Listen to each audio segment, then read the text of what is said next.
Olá, bom dia a todos. Bom dia, Rio Grande do Sul, 11 horas e 35 minutos. 11h34, quase 11h35. Hoje é segunda-feira, dia 13 de abril. Veja agora os destaques de hoje.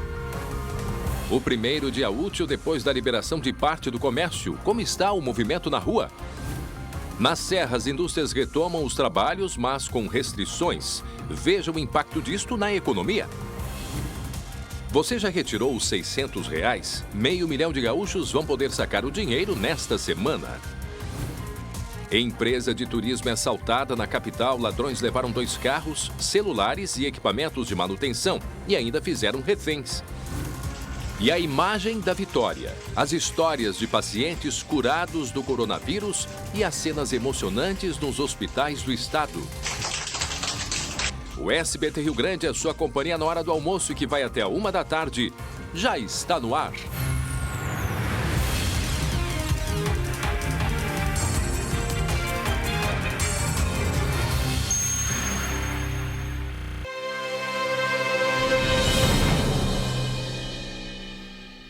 A Prefeitura de Canoas confirmou a primeira morte no município por coronavírus. Um idoso de 78 anos, ele estava internado desde o dia 4 de abril e morreu na UTI do Hospital Universitário. A gente vai conferir agora a reportagem. Foi só no 3º atendimento médico que Martim Osório Cardoso, de 78 anos, recebeu o diagnóstico de Covid-19. Ele estava com uma dor, sentindo uma dor e gemia. E não comia nada, estava branquinho. A gente levou na UPA da Rio Branco. Na UPA da Rio Branco disseram que ele estava com Covid-19. Aí levaram para a UBRA para fazer o exame da tomo dos pulmões. E aí lá ele ficou baixado. Aí o que eu não entendo é que como se meu pai estava tomado de infecção nos 2 pulmões, por que eles não entubaram meu pai no 5º dia? Por que eles esperaram? Por que eles não entubaram meu pai no 1º dia? Não, eles entubaram meu pai no 5º dia. Aí no 6º dia meu pai faleceu. Antes de ser internado no dia 4 de abril, Martinho foi atendido no Hospital de Pronto Socorro em Canoas e na UPA Bom Jesus, em Porto Alegre, onde recebeu medicamento para infecção intestinal. Meu pai tinha 78 anos. Meu pai podia estar aqui hoje com a gente. Não se sabe, né? Então, assim, isso fique alerta, fique de um alerta para todo mundo, tá? Porque é uma perda, sabe? A gente perdeu um ente querido. Martinho deixou esposa, 8 filhos, netos e bisnetos.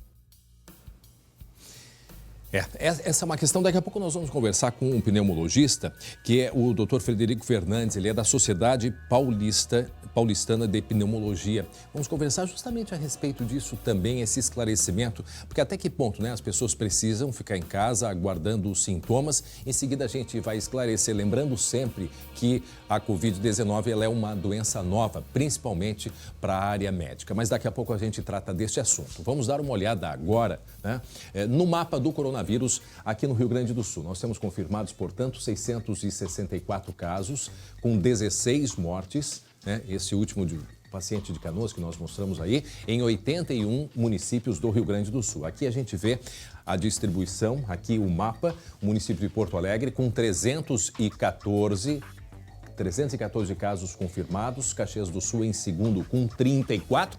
Aliás, Caxias do Sul, alô Caxias, daqui a pouco a gente conversa com o Guilherme Fadanelli com informações sobre a Serra, porque a partir de hoje as indústrias começam, né, boa parte das indústrias começam a voltar ao trabalho, que é uma preocupação muito grande. Fazendo uma correção, falei que o caso de Canoas era o último, não, é uma senhora de Encruzilhada do Sul, apenas fazendo essa correção, mas que foi agora o último caso, né? E o de Canoas, eu acho que foi na sexta-feira, exatamente. Bom, aqui a gente vê o mapa de distribuição no Rio Grande do Sul. O que eu começo a observar neste mapa é que a gente não pode levar em consideração o trajeto do vírus, né? O que até seria interessante a gente ter para saber aonde exatamente que as pessoas se contaminaram. O que nós temos aqui é o município de residência, como por exemplo, um caso de Uruguaiana, a paciente estava desde janeiro em Porto Alegre quando ela foi infectada, então ela não se infectou em Uruguaiana, mas o registro vai aqui para a cidade. Mas vemos aí que pessoas de todo o Rio Grande do Sul, portanto, né, bastante espalhado. E ainda esta faixa aqui, o noroeste do estado, uma faixa com menos, né, bem menos vítimas do coronavírus. Esta leitura, ou seja, esses números aqui, eles foram... A última atualização, o que geralmente é feita, né, de maneira constante, a última atualização foi às 3h30 da tarde. Então, certamente, nós estamos atentos, certamente nós teremos alterações nesses números. Lembrando que casos confirmados, nem todos nós podemos fazer, né? Isso as autoridades médicas dizem. Infelizmente, não se tem testes para fazer em todas as pessoas suspeitas de coronavírus. Mas esta é uma indicação principalmente dos casos mais graves. O município de Esteio pretende fazer o teste em boa parte da população e daqui a pouco a gente vai conversar com o prefeito de Esteio para saber mais detalhes sobre esta proposta, que é muito interessante poder aí analisar toda a população. Muito bem, agora são 11h41, faltando 19 minutos para o meio-dia.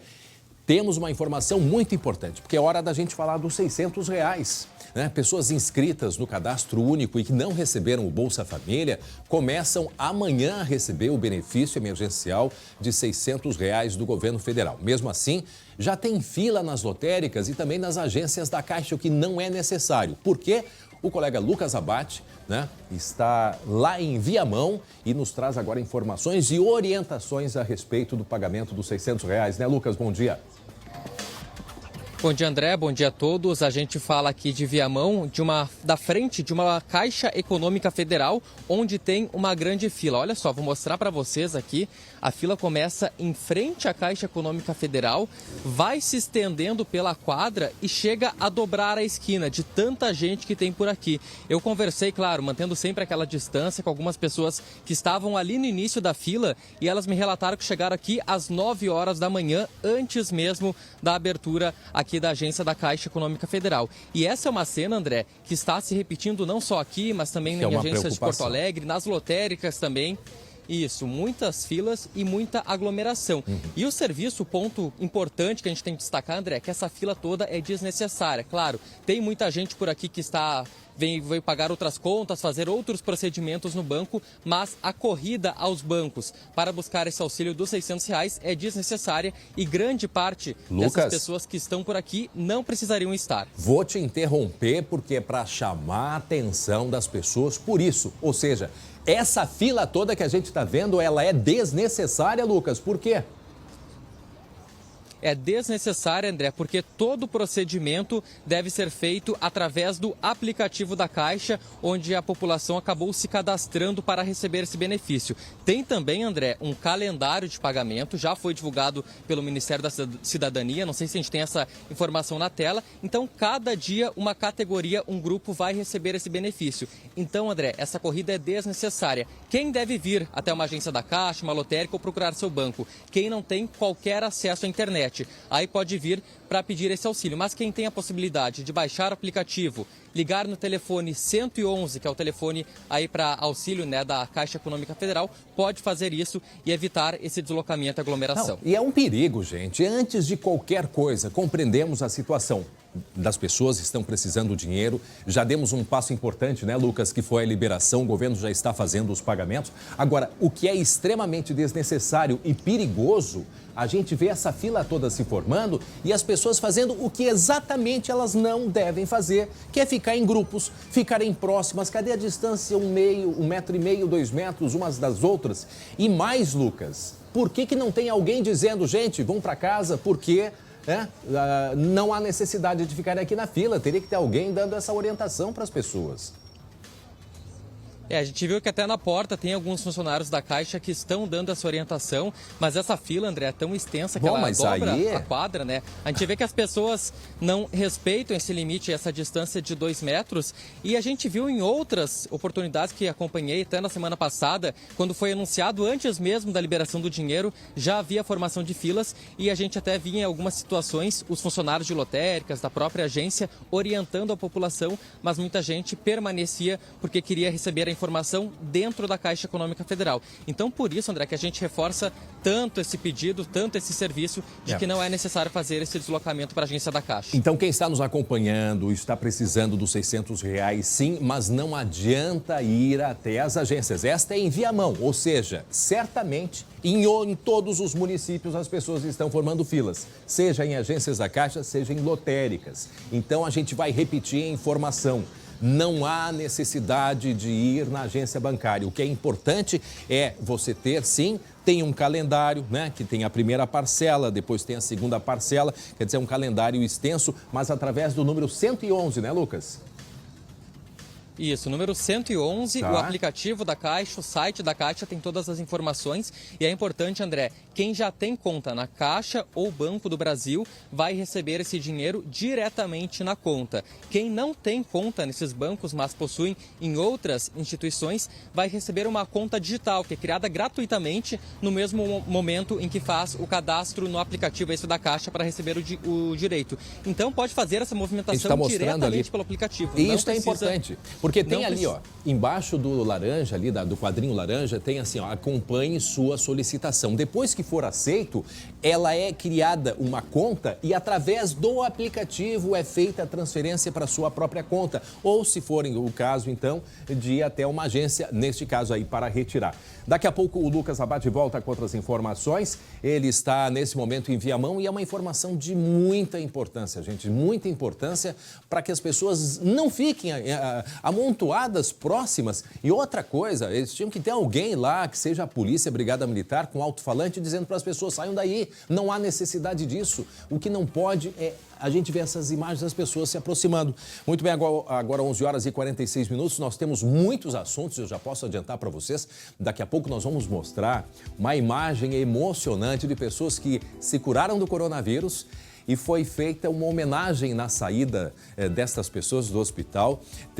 Foi Uruguaiana, hein, Danilo, que teve a passarela da cura, né, que eles chamaram, mas são histórias, assim, muito bonitas que a gente vai mostrar em seguida. Nós vamos conversar também com um pneumologista lá de São Paulo. Vamos mostrar a passarela? Tá aí a passarela.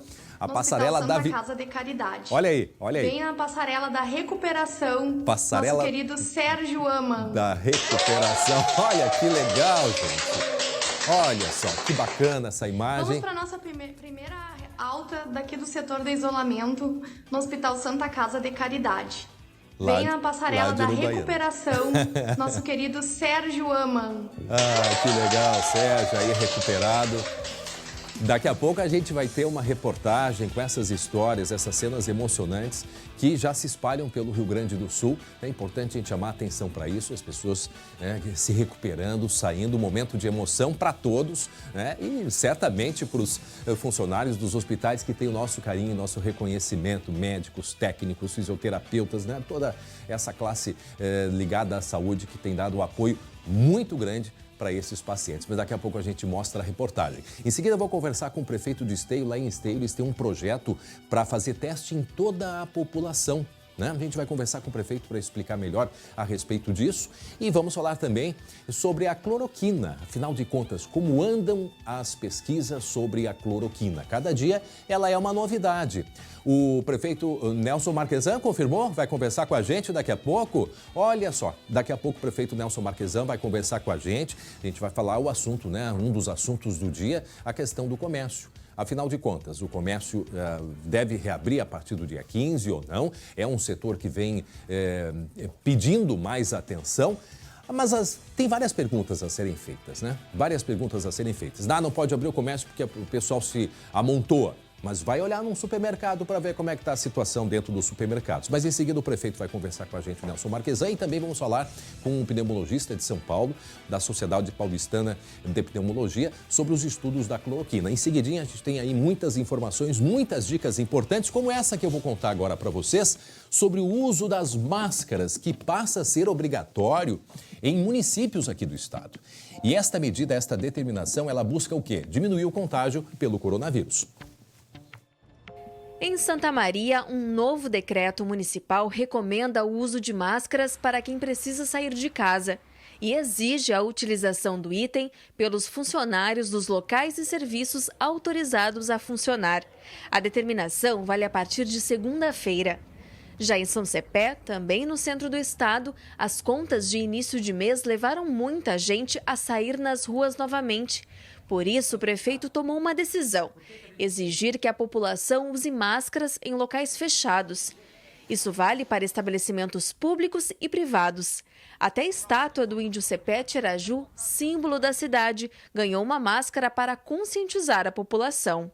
A máscara não deixa de ser mais um instrumento de proteção para a nossa gente. Vem a recomendação da Organização Mundial da Saúde, a recomendação do Ministério da Saúde, Secretaria. Os próprios estabelecimentos são os responsáveis pelo cumprimento da determinação. Se o local receber clientes sem máscara, pode ser notificado e autuado. Toda a nossa equipe de fiscalização são na forma educativa, na forma de conscientização, visita os locais.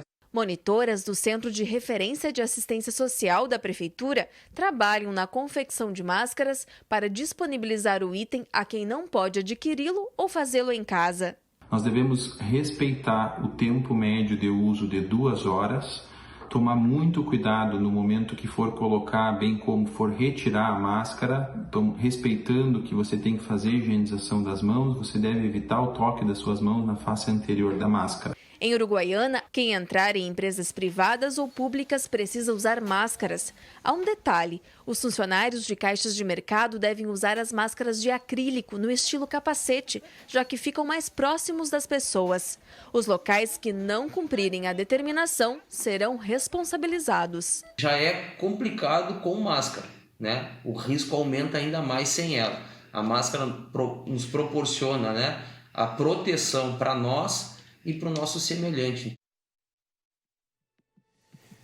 Isso aqui é importante, gente. A máscara, ela é muito útil, mas lembre-se, é muito simples. Antes de pegar a máscara, é necessário, né, limpar as mãos, né? A limpeza que a gente tem mostrado aqui há bastante tempo, né? Faça a higienização das mãos, é essencial, né? Lembrando, fazendo aqui no centro da mão, né?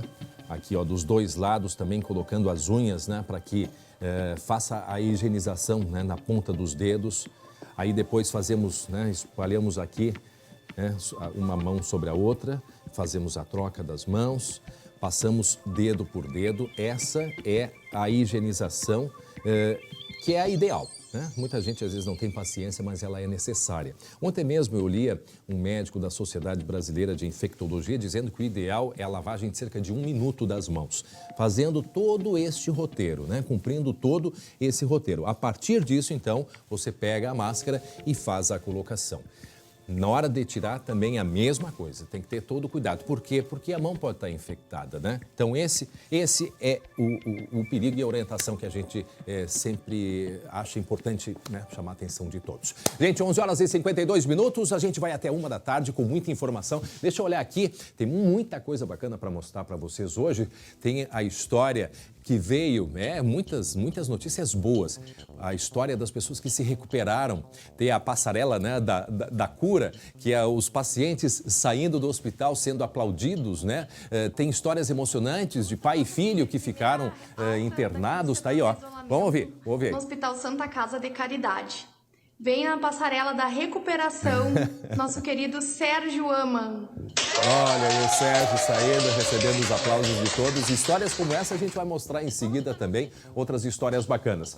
Nós vamos mostrar a situação dos indígenas aqui na região metropolitana. Eles estão pedindo, né, e precisam de um apoio e o cuidado da FUNAI. Como está a situação deles? Não podem sair lá de dentro, mas eles precisam de auxílio. Em seguida a gente vai atualizar as informações também. E a gente vai mostrar uma pesquisa,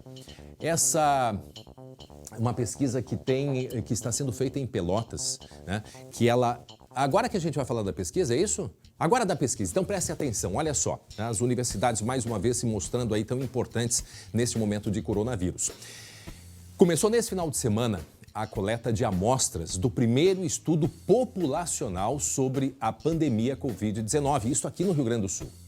E esse trabalho ele é coordenado pela Universidade Federal lá de Pelotas. Hoje de manhã eu ouvi o reitor da universidade falando a respeito dessa pesquisa. São números que estão preocupando bastante. E a gente vai ver os detalhes agora na reportagem, depois eu falo um pouquinho mais. 25 pesquisadores visitaram 500 casas neste fim de semana. Enquanto esperam o resultado do teste rápido para a Covid-19, eles questionam o morador sobre sintomas e possíveis fatores de risco. Tudo por aplicativo. Teve dor de garganta? Sim. A pesquisa é aplicada simultaneamente na capital, região metropolitana e mais 7 cidades do interior. Os dados coletados por aplicativo são enviados em tempo real para o Instituto de Pesquisa e Opinião, que reúne todas as informações para compor o relatório final. Daqui 15 dias, outras 500 casas vão ser visitadas. E isso se repete por mais 2 vezes. Assim, os dados do avanço da doença em toda a população são definidos. Com esse estudo, a gente vai conseguir saber qual é a proporção de pessoas na população geral, na população que está na rua, né? Que está, enfim, que reside nessas cidades, qual é a proporção de pessoas que estão infectadas. E como esse inquérito vai ser feito a cada 2 semanas, a gente consegue saber também qual é a velocidade de disseminação do coronavírus na população. Os cuidados com a higiene são fundamentais. A cada visita, os equipamentos de proteção são trocados. E se houver um teste positivo, a Secretaria de Saúde do município é acionada. A cada domicílio, então, uma pessoa é selecionada para fazer o teste, é sorteada, um morador do domicílio é sorteado para fazer o teste. Em caso de resultado positivo, todas as pessoas do domicílio são submetidas ao teste, certo? E aí a gente entra em contato, então, com a Secretaria de Saúde do município, que passa a acompanhar o caso dessa família. Os entrevistadores se identificam e possuem esse selo no carro e na caixa de trabalho. Em caso de dúvida, o entrevistado pode buscar informações com a Guarda Municipal do município onde reside. Porque é válido, é importante, né? O que eu puder ajudar. Pois é, então ao final de cada etapa, os resultados eles ficam disponíveis para os coordenadores, né? A expectativa é de que a conclusão da pesquisa seja divulgada após os 60 dias, né? Portanto, de pesquisa de campo, ou seja, aquela pesquisa que é feita de casa em casa. Hoje eu escutava, como eu disse, o reitor da Universidade de Pelotas. Ele pede que as pessoas tenham compreensão nesse momento. Sabemos dos riscos, mas ali no final da reportagem a gente mostrou, né? Porque a pessoa que for selecionada, né, que abra a sua casa, sim, antes vai confirmar, pode ligar para a Guarda Municipal. O que eu quero chamar a atenção é para esta pesquisa, porque assim, esse prazo que eu falei agora é um prazo final depois de toda a coleta, de todos os números, né, agrupados. Então, por isso que isso demora um pouco mais. Mas o governo do estado, o governador Eduardo Leite, aguarda os primeiros resultados desta pesquisa para poder indicar o que deve acontecer nos próximos 15 dias. Lembram que o decreto, né, fechando o comércio e outros tipos de atividades, termina agora no dia 15, ou seja, hoje é 13, na quarta-feira. Então, esses números são extremamente importantes e o reitor já disse, números que preocupam, números alarmantes. Ou seja, o que foi feito? Foram feitas dentro de Sempre que é feita uma pesquisa, não é simplesmente sair pela rua perguntando as coisas. Não, é feita uma seleção, é feita uma categorização e assim estão indo esses pesquisadores de acordo, né, com os dados levantados dentro das casas e fazendo o teste. Então, o que se consegue através de uma amostragem é fazer uma projeção de qual população, qual é o número de gaúchos infectados. Então, por isso que ela é extremamente importante, porque ela vai, primeiro, mostrar como é que está o andamento do vírus no Rio Grande do Sul. E a partir daí, então, a gente vai conseguir, né, ter o andamento do que vai acontecer, principalmente na parte de economia e de todas as ações ligadas ao coronavírus aqui no estado. E olha só, uma ótima notícia também do combate ao coronavírus. Uma pesquisa recente, ela promete ajudar no tratamento da Covid-19. Muito interessante este tratamento aí. Só que, claro, os especialistas alertam que é necessário cuidado na hora de fazer a aplicação desta técnica que a gente vai mostrar, que ela é feita a partir do plasma do sangue. Quer entender melhor? Presta atenção. Foram dias difíceis para este professor e pesquisador da Universidade Federal do Rio Grande do Sul. Da febre alta à internação. Veio o diagnóstico: infecção pelo coronavírus. Ele se curou e agora quer ajudar outros pacientes a se recuperarem através de uma técnica experimental chamada de plasma convalescente. Só em Porto Alegre nós temos mais de 60 pessoas que estão na mesma condição que eu, que já foi infectado pela Covid, já passou pela Covid e está pronto, na verdade, para ser doador. Então, assim, mais importante de tudo é organizar e iniciar as coletas. Os testes deste experimento são feitos em vários países, como na Itália e nos Estados Unidos. No procedimento, o plasma, a parte líquida do sangue, é injetada em doentes graves para que os anticorpos presentes no componente ajudem o sistema imunológico a desenvolver seu próprio sistema de defesa, ou seja, anticorpos para combater o vírus. A técnica já foi utilizada para o tratamento em outras doenças, como o HN1 e o ebola. Aqui no Brasil, o assunto está em discussão em grandes redes hospitalares. E apesar de parecer uma solução promissora e acessível, especialistas pedem cautela na aplicação da técnica. Ainda há o que avançar. Este pneumologista da Santa Casa de Porto Alegre alerta que há riscos de uma reação imunológica do doador. A gente não sabe ainda se o plasma doador de pacientes recém-recuperados de coronavírus não pode ser mais danoso aos pacientes receptores do que outros vírus. Por isso, esse tipo de tratamento ele tem que ser utilizado somente em caráter experimental, com uma autorização da CONEP, que é a Comissão Nacional de Ética em Pesquisa, conforme a portaria do Ministério da Saúde número 19. Então, não é algo que pode ser feito sem uma autorização do CONEP e fora de centros de referência.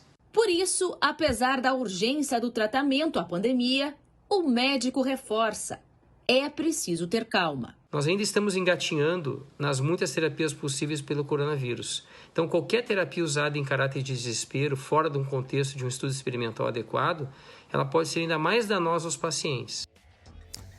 Pois é, por isso a Anvisa, está orientando que a técnica que nós mostramos aí do plasma convalescente seja usada em protocolos de pesquisa clínica com os devidos cuidados e controles necessários. Os pesquisadores ou equipes médicas devem entrar em contato com os serviços de hemoterapia para a obtenção de plasma convalescente e seguir as normas da Anvisa e também do Ministério da Saúde. O plasma, esse que eu disse, o convalescente, é daquelas pessoas que se curaram. E através deste sangue que é retirado, porque ali já tem anticorpos, a ideia é o quê? É aplicar em pessoas que estejam com a doença para que os anticorpos ajam contra o coronavírus. Pesquisa que é feita aqui no Rio Grande do Sul, feita em outros estados do Brasil e no mundo inteiro, mostrando aí como eu venho chamando a atenção para todas as nossas universidades com pesquisas muito avançadas nesse momento de extrema importância para todos nós. E Porto Alegre, atenção, tem prorrogados os prazos de alterações em processos para agilizar os serviços públicos, evitar aglomerações e reduzir os prejuízos na capital gaúcha. Direto da redação, Jeremias Werneck. Oi, Jeremias, boa tarde. Agora 12:01, Jeremias. Boa tarde, André. Boa tarde para todo mundo que está em casa nos assistindo. Olha, André,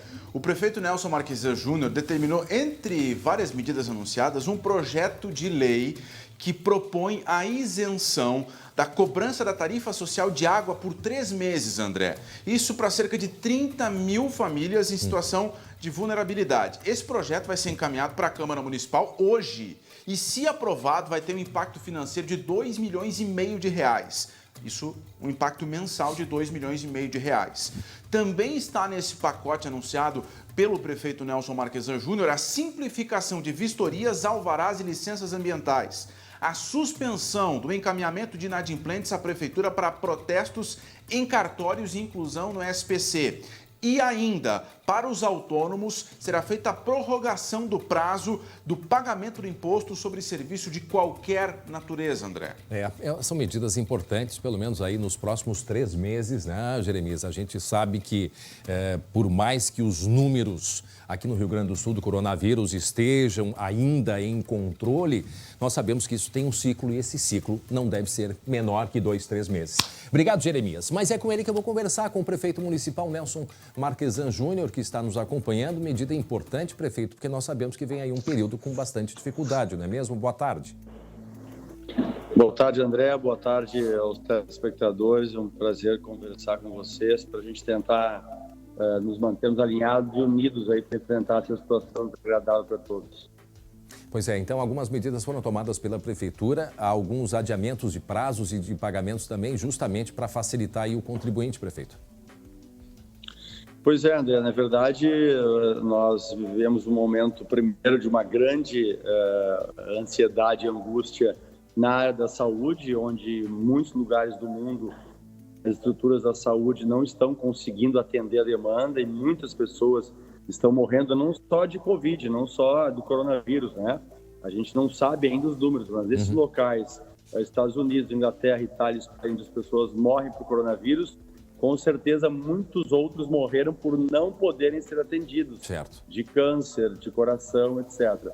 E outra demanda que vem, uma demanda muito grande na área social, porque a crise é mundial. Então, o que a gente está tentando é atenuar essa situação para aquelas pessoas mais vulneráveis e mais pobres, e também através de algum prolongamento de taxas, de alvarás, de prazos recursais, tentar evitar mais uma angústia e mais aglomeração das pessoas em alguns locais. Prefeito, quando é que o comércio abre?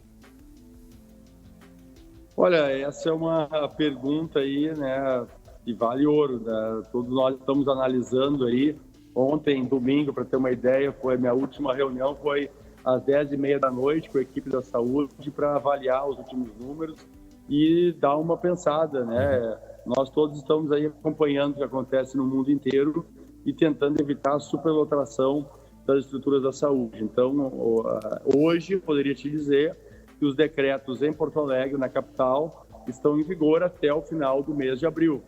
Isso pode mudar a cada dia, a cada momento, mas a gente vem acompanhando o mundo inteiro e vocês da imprensa também estão vendo o que está acontecendo, né? Agora, prefeito, o senhor certamente é muito questionado, assim como nós jornalistas também somos, né? A gente viu aí no final de semana uma festa pelas ruas, né? Lamentavelmente. As pessoas desrespeitando, não mantendo-se, né, preservadas dentro de casa, que é o que o momento exige, né?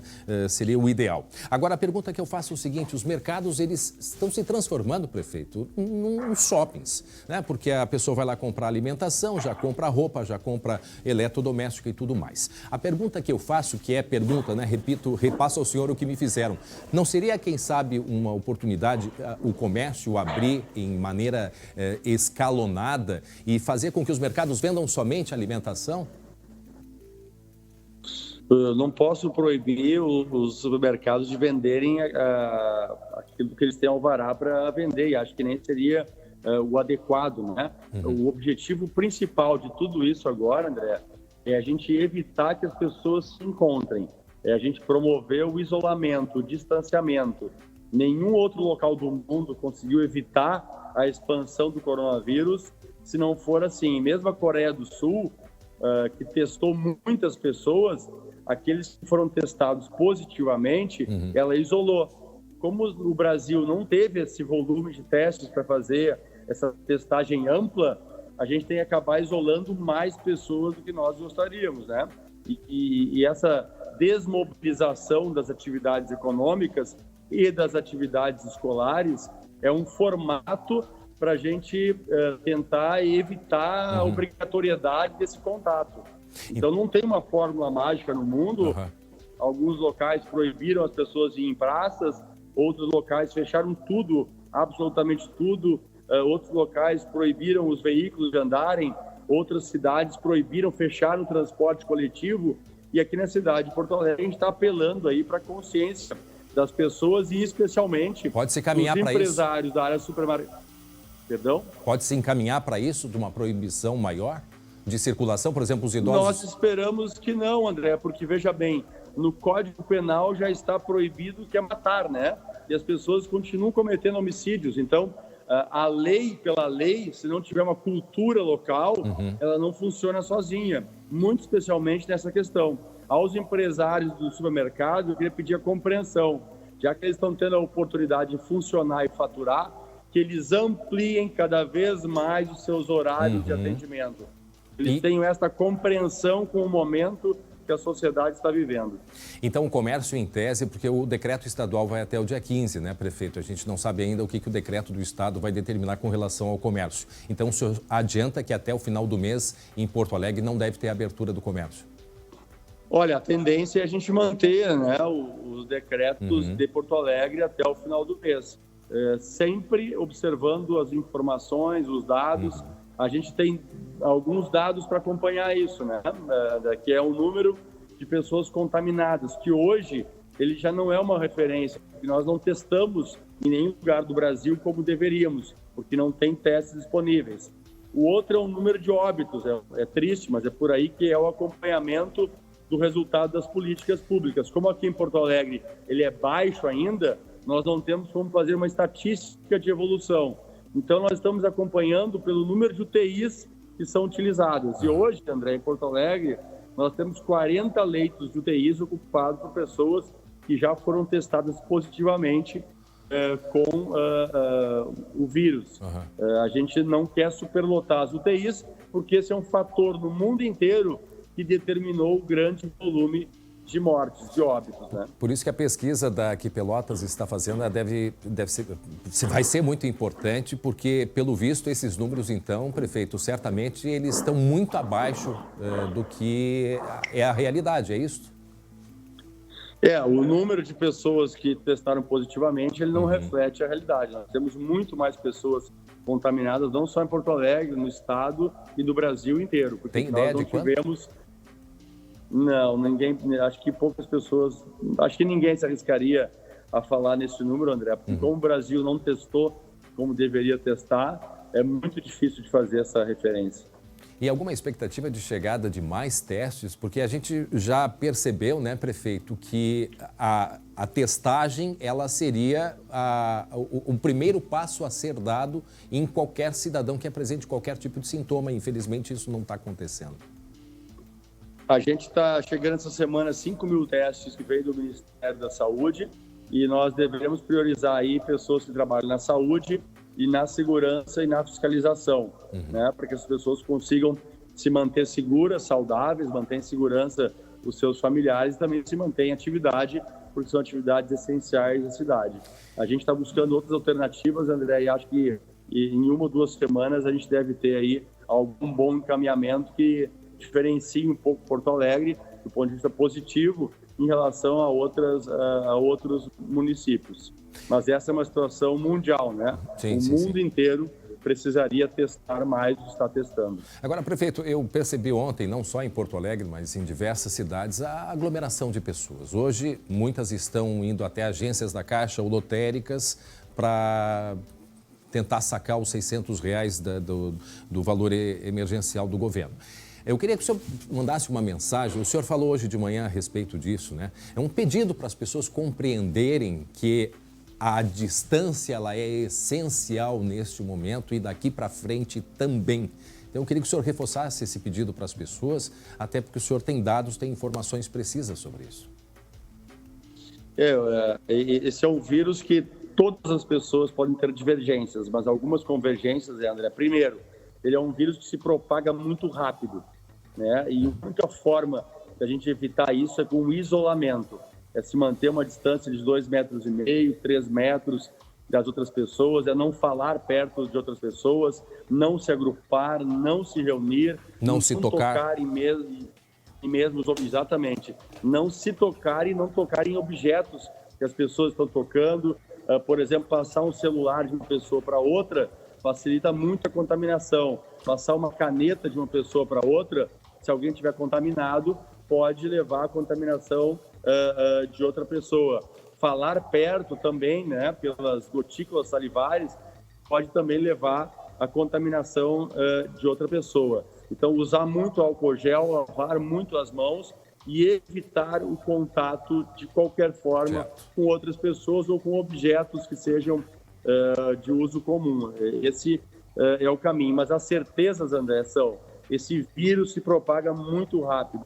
Segundo, André, não há vacina. Não há uma vacina que possa ser disseminada entre as pessoas para protegê-las. E não há nenhum remédio que tenha tido a sua eficácia comprovada.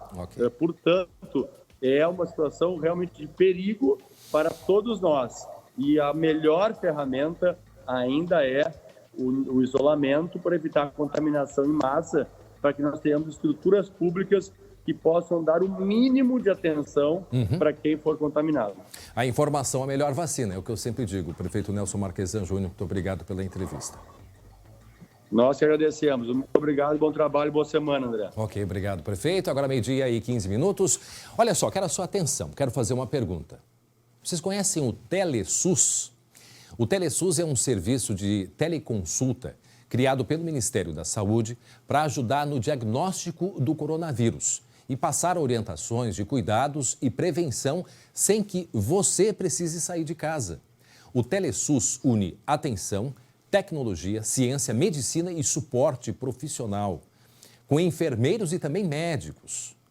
Para entrar em contato é muito fácil, ligue 136 ou acesse saude.gov.br/coronavírus e fale no chat ou baixe o aplicativo Coronavírus SUS ou mande um oi no WhatsApp do número que a gente vai mostrar aí, que é 61 99938 0031. E não se assuste, viu, se o TeleSUS ligar para saber como está a sua saúde, né? Mesmo que você não tenha acessado nenhum dos canais de atendimento. O Ministério da Saúde quer saber como você está. O TeleSUS é mais um passo para cuidar da sua saúde e combater o coronavírus. Mas você precisa fazer a sua parte. Siga todas as orientações para se proteger e evitar a transmissão do vírus. E lembre-se, idosos precisam ficar em casa. Este momento é essencial que isto aconteça. Quietos dentro de casa. 12h e 15 minutos. Lembrando, o Disque Saúde aqui de Porto Alegre, 156. Tem o Disque Vigilância do Rio Grande do Sul, 150. Disque Saúde Nacional, 136. Números essenciais para que você, dentro de casa, evite sair. Não saia, né? O ideal é não sair de dentro de casa. Sabemos de todas as dificuldades, mas o momento exige que seja assim.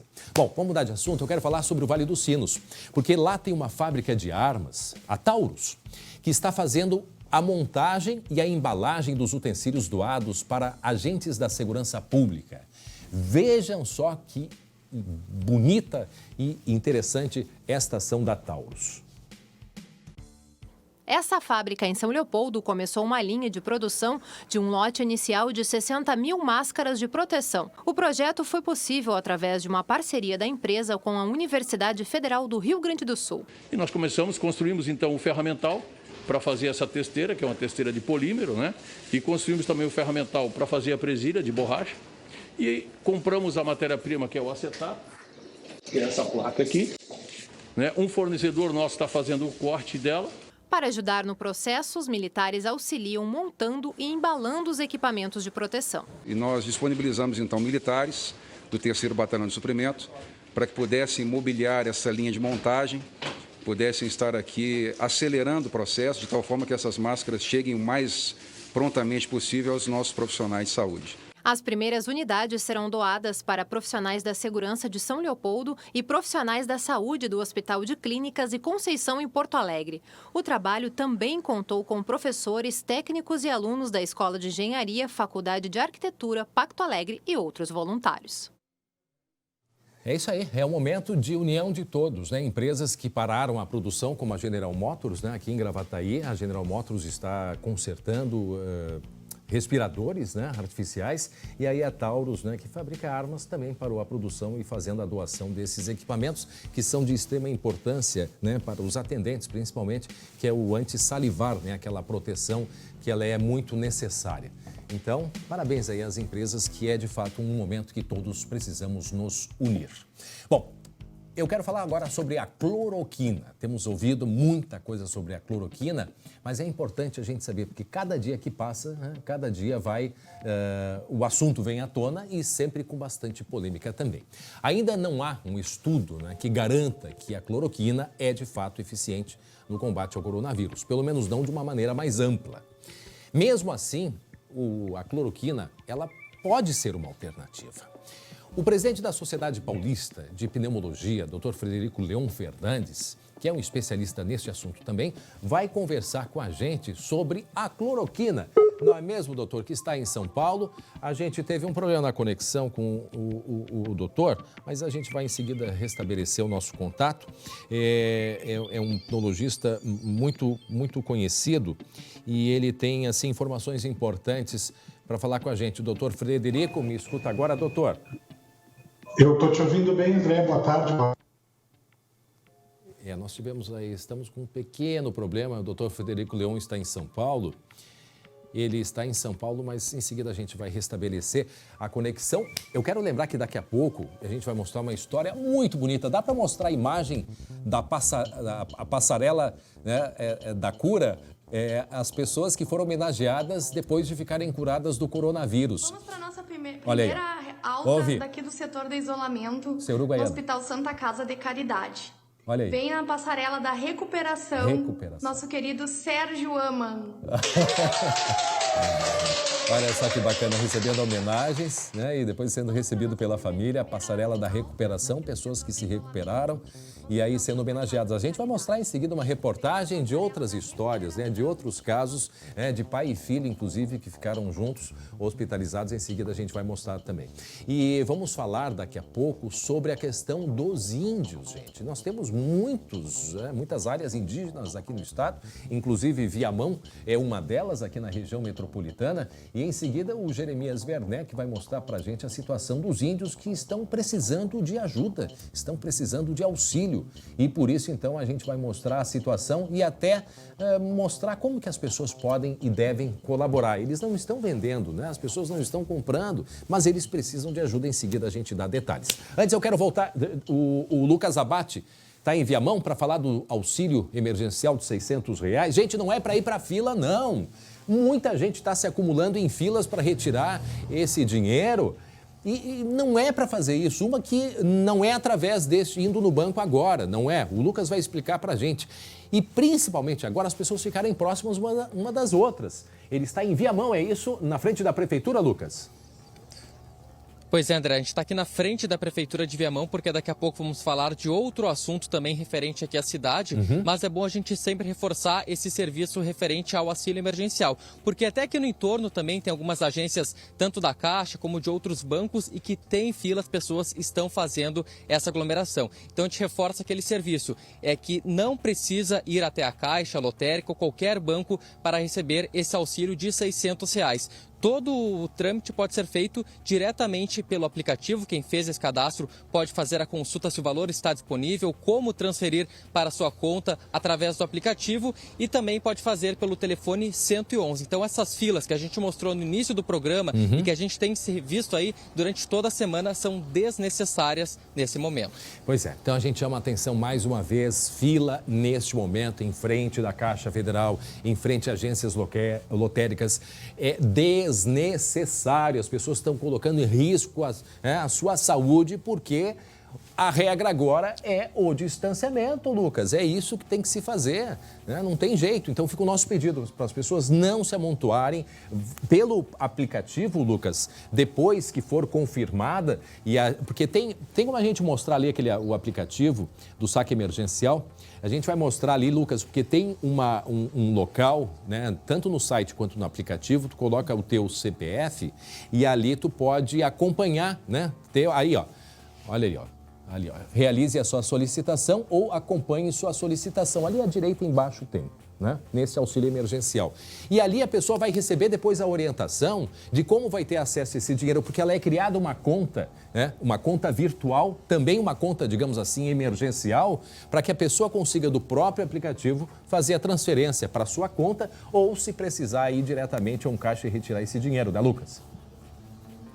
Isso, quem tem conta na Caixa Econômica Federal ou no Banco do Brasil não precisa fazer esse trâmite porque o dinheiro já vai diretamente para a conta.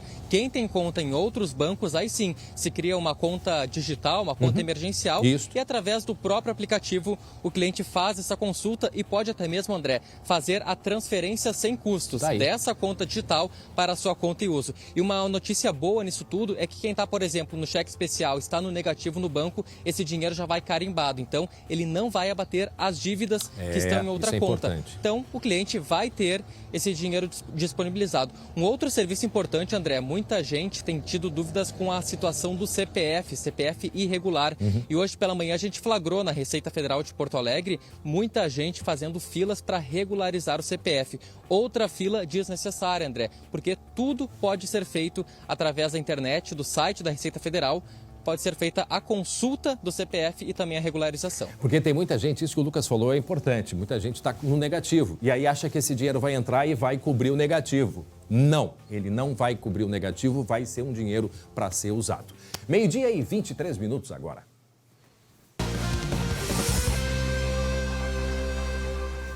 Deixa eu falar com Jeremias Werneck, a hora do esporte, porque os jogadores de futebol seguem mostrando solidariedade durante a pandemia. Jean-Pierre, que é bem atacante do Grêmio, voltou à cidade natal, não é, Jeremias Werneck? E também fez lá uma doação.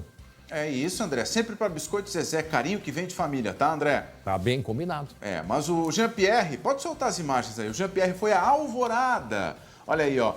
E sabe o que é legal, André? Que ele pediu o ônibus do Tinga emprestado. A gente está vendo as imagens. O Tinga tem um ônibus, né? Uma ação social muito legal do Paulo César Tinga. Ele equipou um ônibus para distribuir comidas e também para ter uma biblioteca ali para as crianças. Olha aí. E o Jean-Pierre pediu esse ônibus emprestado para o Tinga. E o Tinga é evidente que cedeu. Então o Jean-Pierre distribuiu 170 viandas. Elas foram distribuídas na Vila Aparecida e na Praça Central de Alvorada. O Jean-Pierre é de lá, né? Então, ele voltou à cidade, à comunidade, ao município, para dar esse auxílio. 170 viandas foram distribuídas. E é legal a gente falar de Alvorada, porque geralmente a gente vê ações na Zona Sul de Porto Alegre, a gente vê ações em outras cidades, e a região metropolitana, por vezes, ela fica um pouco esquecida, né? Ela fica à margem, assim, de Porto Alegre. Então, é legal essa iniciativa do Jean-Pierre, muito legal. Ele não esqueceu que é de Alvorada e foi lá entregar essas viandas. Bom, e aqui em Porto Alegre teve um outro gremista, né, que fez doações, é isso? Isso, aí foi a vez do Patrick. Olha aí o Patrick. O Patrick, claro, o que vale é o ato em si. O Patrick abriu o porta-malas do carro e distribuiu ali com os parentes, com os amigos dele, na Zona Sul de Porto Alegre. Distribuiu cestas básicas. Não importa se é num ônibus, se é a pé, se é de bicicleta. Importante é ajudar. Exatamente, importante é ajudar, André. E tem exemplo de que a rivalidade fica em campo. Fica em campo também. Só em campo. Quer ver? Marcelo Lomba e David Braz. Um gremista e um colorado aí, ó. Rivalidade Grenal é só no campo, André. Eles ajudaram a distribuir ovos de Páscoas para crianças que estão em lares que atendem essas crianças carentes. É uma iniciativa que aconteceu aqui no final de semana, tá? Esses ovos, eles foram distribuídos nessas casas que acolhem crianças que estão em situação vulnerável. Muito legal, né, André? Isso aí, rivalidade dentro de campo. Jeremias, daqui a pouco tu vai ver, olha só essa reportagem que a gente vai mostrar em seguida. Os curados, quem foi curado do Covid-19. Olha só, escuta aí. No Hospital Santa Casa de Caridade. Ó a saída. Vem a passarela da recuperação, nosso querido Sérgio Ama. Palmas do Sérgio, olha só que bacana. Essa cena se repetiu em muitas cidades do Rio Grande do Sul. E em seguida a gente vai mostrar para vocês, né, esse momento emocionante, né, do paciente saindo, deixando o hospital e sendo aplaudido. É um rápido intervalo, muito rápido, eu já volto.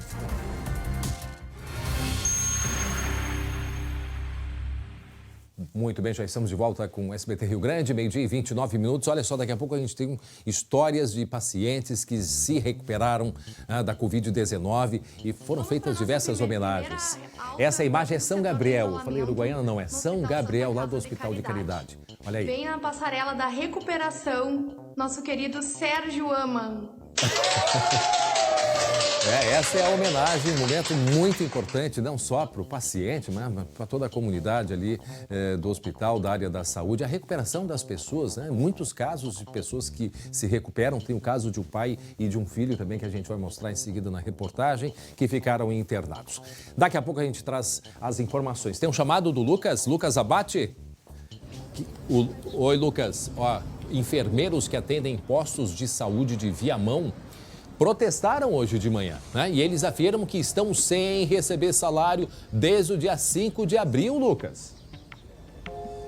Em meio a uma pandemia, André, alguns enfermeiros, técnicos, profissionais da área de saúde aqui de Viamão estão protestando por atraso no salário. Eles deveriam receber o salário no 5º dia útil do mês e até hoje não receberam. E o pior ainda, estão sem perspectiva de receber. E eles estão, alguns desses 200 funcionários estão reunidos em frente à Prefeitura de Viamão. Vou me pedir para o Caco mostrar que alguns estão reunidos do lado de fora e também tem 2 representantes desse grupo que estão do lado de dentro para tentar uma conversa com a Prefeitura de Viamão. O que acontece por aqui, André? Eles contrataram esses profissionais, uma empresa terceirizada foi contratada pela Prefeitura e contratou esses profissionais para atuarem em 19 unidades de saúde aqui de Viamão.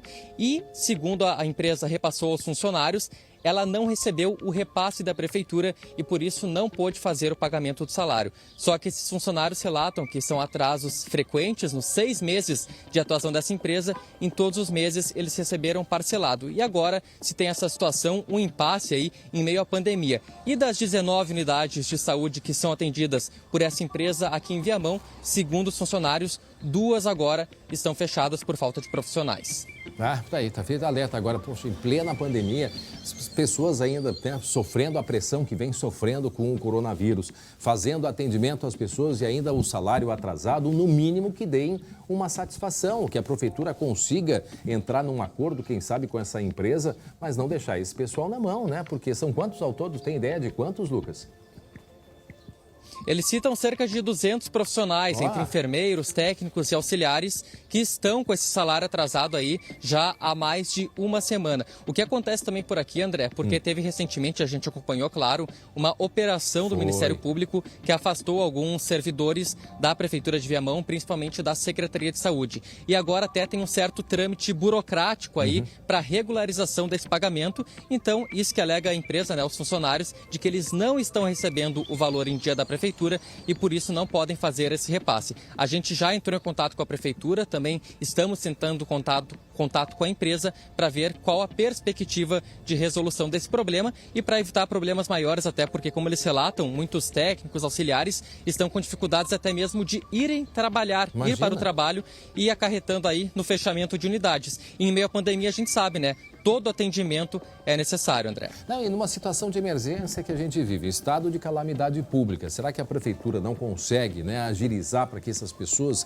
que são da área de saúde, mesmo que terceirizados, mas recebam esse dinheiro? Porque com o salário atrasado desde o início do mês, não é a primeira vez que isso acontece, né? Será que não tem nenhum jeito menos burocrático, mas para que eles possam receber? Esse é o pedido que fica, né? Mas isso não tinha nem que ser pedido, já deveria ser uma praxe. Lembrando que nós estamos num período de exceção e no período de exceção a burocracia ela é deixada um pouco de lado. O importante é atender essas pessoas, Lucas. Isso, é a resposta que a gente espera da Prefeitura quando vai ser feito esse pagamento e até mesmo que esses funcionários esperam e 2 representantes estão ali dentro conversando com o prefeito, com o secretário, para ver quando vai ser possível viabilizar esse pagamento, André. Tá certo, obrigado pelas informações direto via mão aí, o Lucas Abate. Gente, olha só, quero chamar a atenção para uma reportagem de criminosos que, em meio a toda essa nossa situação, assaltaram uma empresa de turismo hoje aqui em Porto Alegre, foi nessa madrugada. Preste atenção nos detalhes.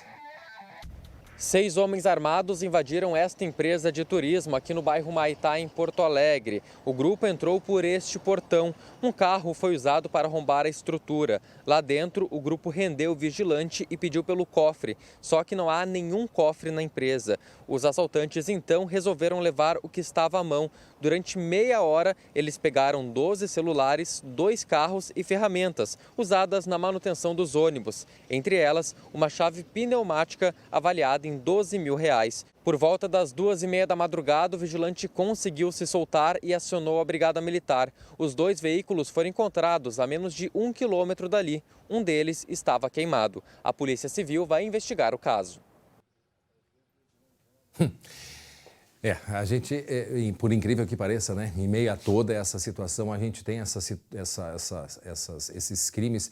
Imagina que fizeram até reféns, inclusive, levaram carros, celulares, ferramentas. Incrível o que passa. Agora só tinha que saber quem são essas pessoas, se são aqueles que foram soltos por causa da pandemia. Não teve um monte que foi solto por causa da pandemia? né, que estavam correndo risco dentro do presídio, que eu acho que é o local mais seguro, né, para tu não... todos os cuidados que se tem, pois aí tem esse grupo. Não sei se é um grupo que foi, tá? Não tô... Só lembrei que tem que saber se não é esse grupo, faz parte desse grupo, cerca de 4.000 pessoas que foram liberadas, né? Muito bem, olha só, um homem suspeito de praticar assaltos a motoristas de aplicativo foi espancado na madrugada de sábado aqui em Porto Alegre, Jeremias. André, um dos agressores, que é motorista de aplicativo, ele gravou um áudio onde confessa ter feito as agressões. Isso aconteceu num posto de combustíveis na zona leste aqui da capital. Segundo ele, o assaltante pediu uma corrida rumo a Viamão, na região metropolitana. O motorista reconheceu o criminoso e avisou que já havia sido vítima dele. Foi aí que as agressões começaram. O criminoso, André, foi espancado por mais de meia hora. Foi espancado por mais de meia hora.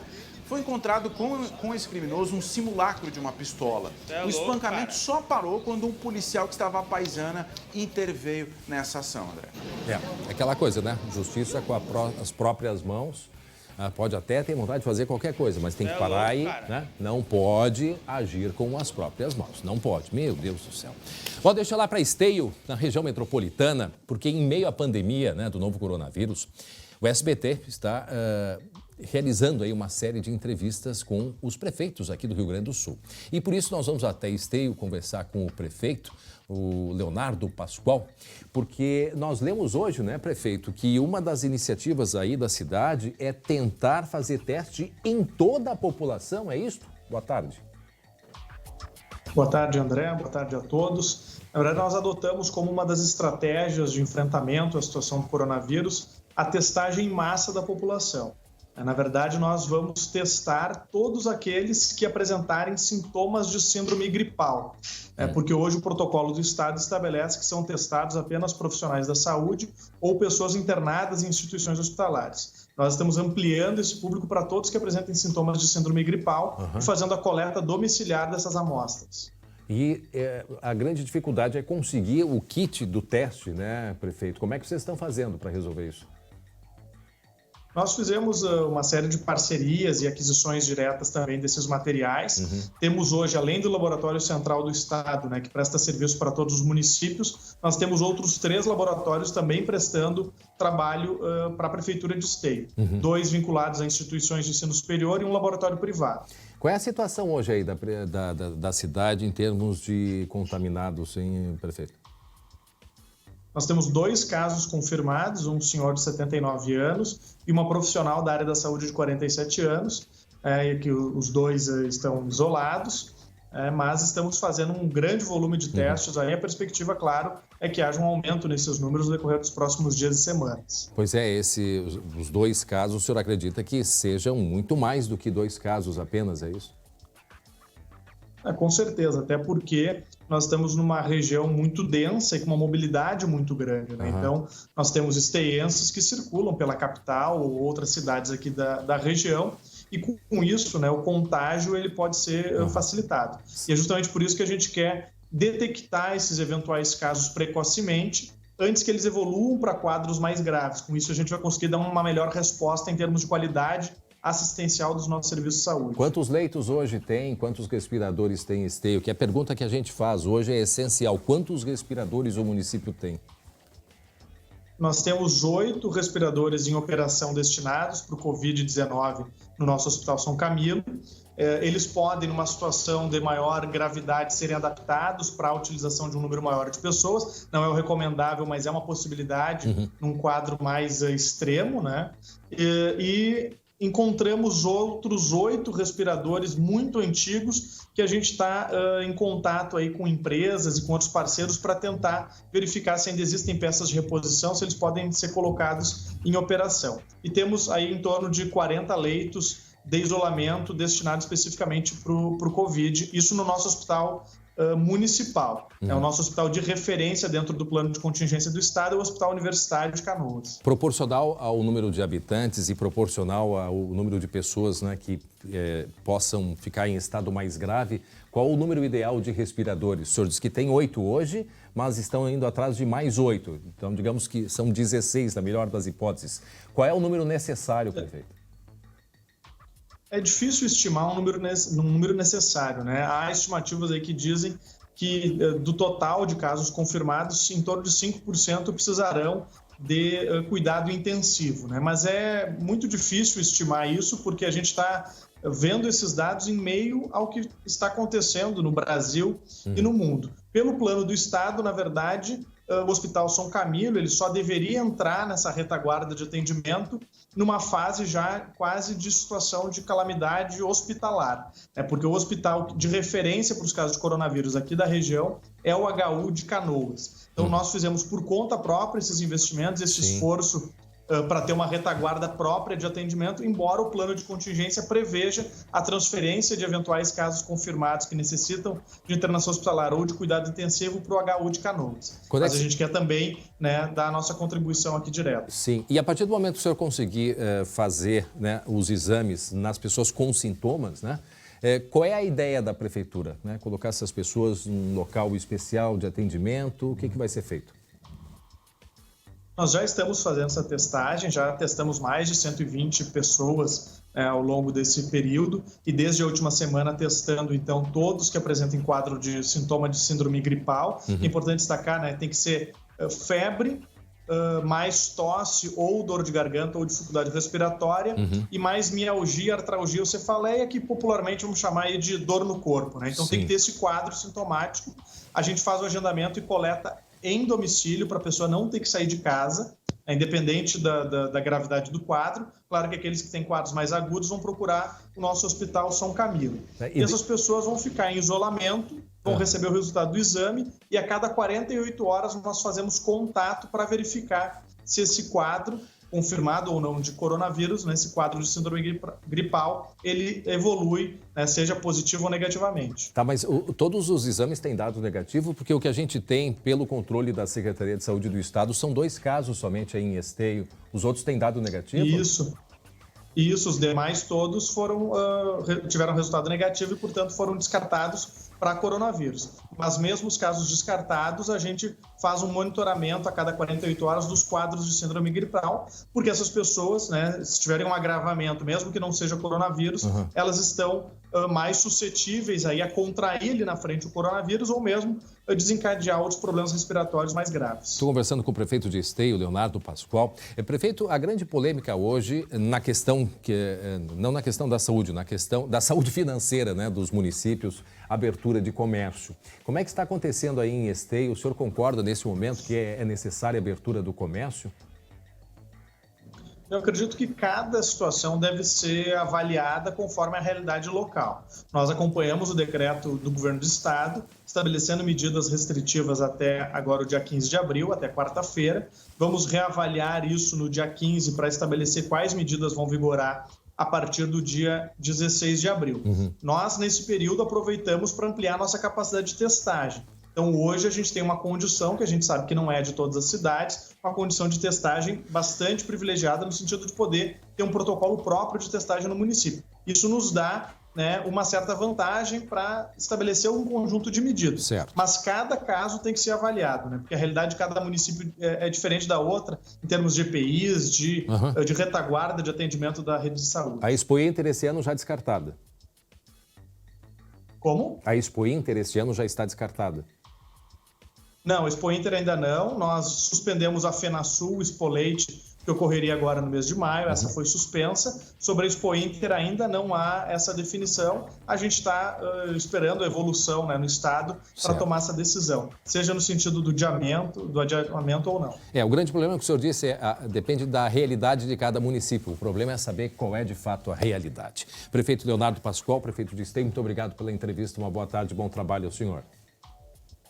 Eu agradeço e a gente segue à disposição aqui. Um grande abraço. Um abraço, obrigado, prefeito. Muito bem, agora 12h e 45 minutos. Olha só, diante de tanta tensão com a pandemia, tá? Cada vitória tem que ser valorizada, não é verdade? É uma forma, né, de nos lembrar que obstáculos podem e devem ser superados. Então, olha só, vejam estas cenas emocionantes de pessoas que se curaram da Covid-19. Olhem só. Vamos para a nossa primeira alta daqui do setor de isolamento no Hospital Santa Casa de Caridade. Vem na passarela da recuperação nosso querido Sérgio Aman. Aqui, os aplausos são para celebrar a cura. O abraço é de longe, mas conforta como se fosse de perto. A batalha foi desafiadora. Uma guerra diferente contra um inimigo invisível. Doença que tirou o chão dessa família e foi superada pelo paciente tão pequeno e já tão valente. O vírus também pegou de surpresa pai e filho.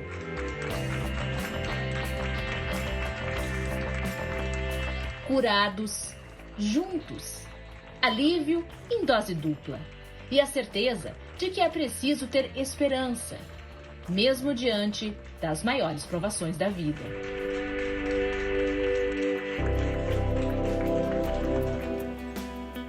Que bom. Parabéns a todos, né?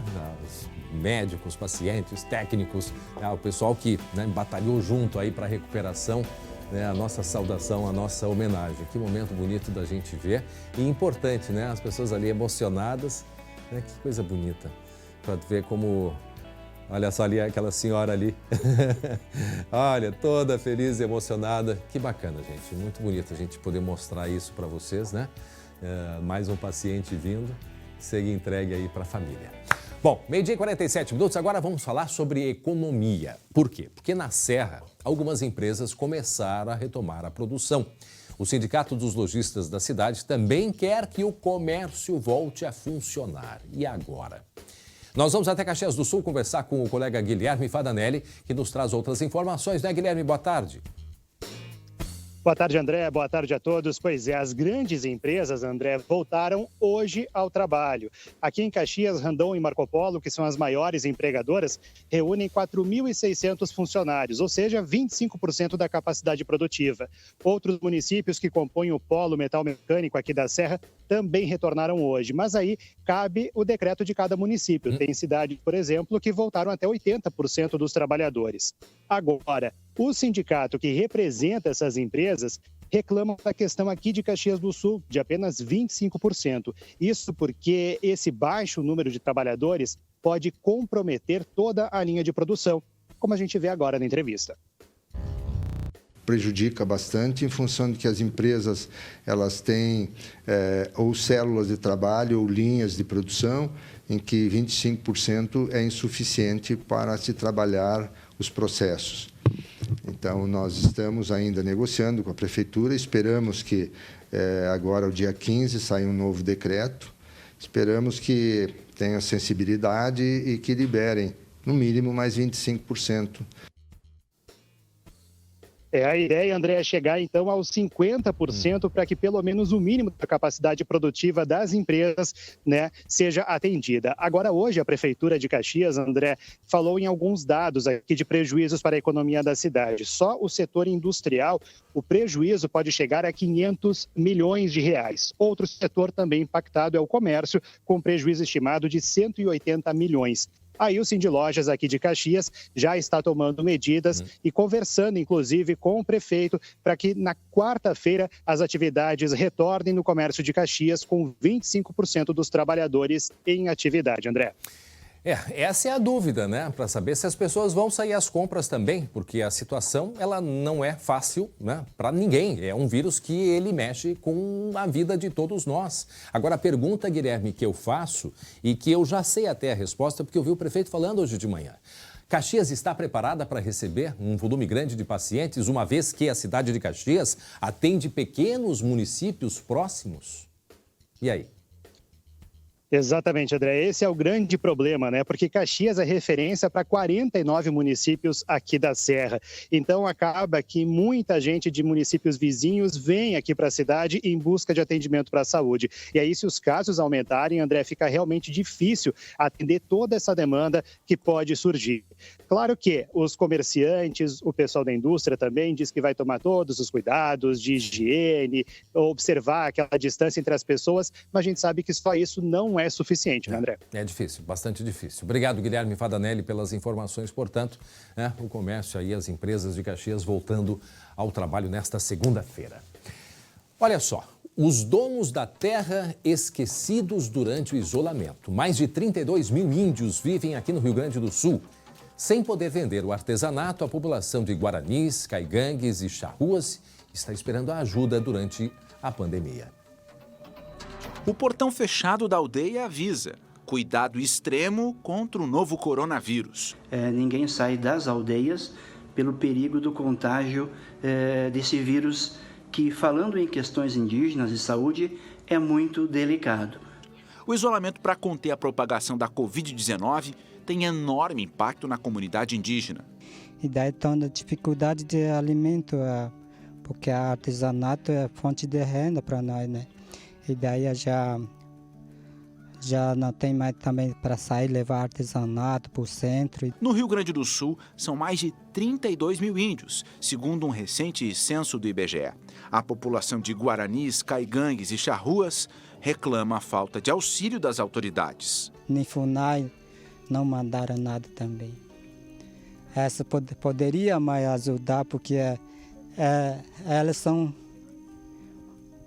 Ela poderia reconhecer nosso como que nós passamos a aldeia, o que nós precisamos daqui da aldeia, assim, mas só que nunca apareceu. Aqui na aldeia Jataitã, são 246 índios isolados pela pandemia, inclusive com mudança na rotina de visita dos médicos. A média é de uma visita por semana, mas a última já faz mais tempo e nenhum alerta foi feito sobre a pandemia. Importante de orientação também ao médico, o que tenha para tratamento. Uma realidade comum em diferentes áreas indígenas do estado, como na aldeia Guarani, onde moram 22 famílias, mais de 60 pessoas. A comunidade já não tem mais como comprar alimento, então tudo isso é um problema muito sério. A Secretaria de Saúde do Estado depende de verbas do governo federal, que define o orçamento para a FUNAI.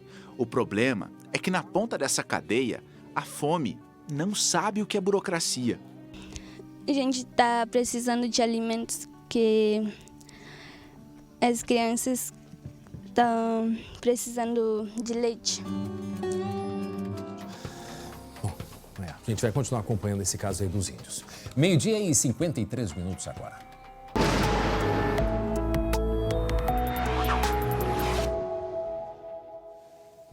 Chove ou não chove, Estael Cias? Oi, Estael. Oi, André, boa tarde a todos que nos assistem. Pois essa é a grande questão, né? Nós temos uma frente fria já avançando, se aproximando do Rio Grande do Sul, já tem muitas nuvens no sul do estado, em parte do oeste. Essa frente fria, ela avança rápido e não é sozinha, ela vem acompanhada de um ciclone extratropical. É o terceiro em 10 dias, que vai, principalmente amanhã, trazer grande influência às condições meteorológicas no Rio Grande do Sul. Tem alerta para vento forte, especialmente no sul do estado e na parte leste. Vamos ressaltando aí, litoral sul, desde o Hermenegildo, passando pela Praia do Cassino, Mostardas, todo o nosso litoral amanhã, Costa Doce, Grande Porto Alegre, pode ter vento forte, principalmente da tarde para a noite da terça-feira e ainda na madrugada e turno da manhã de quarta-feira. Alerta para vento acima de 80 km por hora, é vento forte mesmo, que pode trazer riscos. E no interior do estado também tem previsão de rajadas de vento, mas não devem ser tão intensas. Em termos de chuva, que é a grande expectativa, os modelos colocam chuva mais abrangente na parte norte do estado, no Planalto, na Serra, nas Missões, Médio Alto Uruguai, mas volumes na casa de 20 a 30 milímetros. Pouca claro, chuva. Quando a gente fala em frente fria e ciclone, pode chover forte de forma isolada. Mas é pouca chuva mesmo assim, né, Estael? Uma chuva que ela não... É pouca chuva. Não reverte a estiagem, realmente não contribui muito. E depois da chuva vem frio e ressaca. Mais uma vez o litoral, que já sofreu com a erosão gerada aí os últimos episódios de ressaca, tem alerta aí na quarta e quinta-feira, ressaca de novo significativa, afetando grande parte do nosso litoral. Todo o litoral, extensão do sul até o litoral norte? Está... Principalmente litoral sul. Litoral sul com o maior risco neste episódio, mas todo o litoral vai ter agitação marítima, as ondas ficam altas e tem alerta. No interior faz frio na quarta e quinta-feira. Na quinta-feira, áreas da metade norte, inclusive, poderão ter mínimas abaixo de 5 graus e há risco de formação de geada em alguns trechos, aí Aparados, Planalto, região dos Campos de Cima da Serra também. Tá na época, não tem jeito. Esquenta um pouquinho, chove e depois vem o frio. Agora, a normalização da chuva, tem alguma previsão, Estel? Olha, entre o mês de maio, junho e julho, os modelos indicam as frentes frias passando mais lentas, porque tem acontecido que as frentes frias chegam ao Rio Grande do Sul, mas passam muito rápido e acabam não trazendo a chuva volumosa que a gente quer. Mas entre maio e julho isso deve acontecer. O que preocupa agora é essa questão toda de umidade, temperatura baixa, né, e a presença ainda do coronavírus aqui, porque a gente se projeta que pelo menos maio e junho podem ser os períodos mais críticos e certamente com umidade e temperatura baixa e a gente fica mais preocupado, né, Estel? Exatamente, porque na medida em que nós teremos mais frentes frias entre maio e junho, depois da frente fria vem a massa de ar polar e vem a queda na temperatura. Esse ano, muito diferente do ano passado, vai ter frio mais intenso e frio muito mais presente no Rio Grande do Sul. Então, realmente, é um quadro de alerta para a saúde pública, não só em relação à pandemia do coronavírus, mas também para outras doenças que acabam também sobrecarregando o Sistema Único de Saúde. E para Porto Alegre, Estel? Olha, Porto Alegre, nós devemos ter aí uma condição entre hoje e amanhã de chuva, de instabilidade, não se descarta chuva forte, depois a temperatura entra em declínio. E falando dos próximos meses, também há expectativa de frio mais intenso e mais rigoroso aí entre os meses de maio e junho e ainda no mês de julho. A região metropolitana e a capital também terá condições aí para frio intenso, bem mais frequente e por um período mais prolongado, também bem diferente do que foi o ano de 2019. Ok, obrigado, Estelcia, pelas informações. Agora eu quero conversar com Jeremias, mais uma morte por coronavírus aqui no estado, né, Jeremias? André, a Secretaria de Saúde aqui de Porto Alegre acabou de confirmar essa informação, viu? Uma mulher de 87 anos que estava internada na UTI do Hospital Ernesto Dornelles desde o dia 29 de março. Nesse mesmo dia, André, o teste confirmou que ela estava com o novo coronavírus. E o falecimento aconteceu na noite de domingo, desse último domingo. Então a gente tem aí a 7ª morte em Porto Alegre por conta da Covid-19. Tá aí, lamentamos muito, infelizmente. Por isso o pedido, né? Principalmente vale reforçar dos idosos ficarem em casa. Jeremias, a gente falou há pouquinho sobre, tu mostraste pra gente o problema dos índios aqui em Viamão. E eu quero lembrar que quem puder e quiser ajudar na nossa página do Facebook, a gente tem ali todos os detalhes de como ajudar a comunidade indígena que está precisando de ajuda. Eles reclamaram que a FUNAI não está ajudando, então as pessoas lá, é importante entrarem no Facebook, ali no nosso Facebook SBT-RS oficial, e ali tem todos os dados e informações necessárias, não é mesmo? Bom, antes da gente encerrar, nós temos aí umas imagens em Caxias do Sul, né? De bebês que nasceram no final de semana e receberam uma roupa diferente na maternidade, Jeremias. André, o Hospital Círculo confeccionou vestimentas com a temática da Páscoa para os bebês. Olha aí, a ação foi feita entre sexta e domingo, tá? E as costureiras do próprio hospital é que produziram essas mantinhas, essas cenouras. Pequenos coelhos tomaram conta da maternidade. Tem uma outra imagem, daqui a pouco vocês vão ver, os bebezinhos um do lado do outro, todos eles em série, dentro da maternidade. É uma imagem muito legal, né, André? Foi uma Páscoa diferente e isso valeu, né, para essa Páscoa diferenciada que a gente viveu aí sobre o coronavírus, né, do pessoal que usou aí a criatividade desse hospital, tá ali a cenoura do coelhinho. Olha aí, ó, os coelhinhos, um do lado do outro, humanizando um pouco mais esse atendimento, ainda mais em dias de apreensão, né, em meio a essa pandemia. Tá aí, que bacana. Aonde que foi? É Caxias, né? Caxias. Caxias do Sul, olha só. Tá aí, usando a criatividade em meio a esse momento tão delicado, né? Imagina os pais, né? nesse momento das crianças nascendo. Obrigado, Jeremias. E a gente termina o SBT Rio Grande de hoje agradecendo a audiência e a companhia, mostrando os pacientes que se recuperaram e a passarela da cura. Olha aí que bacana. Sérgio Ama.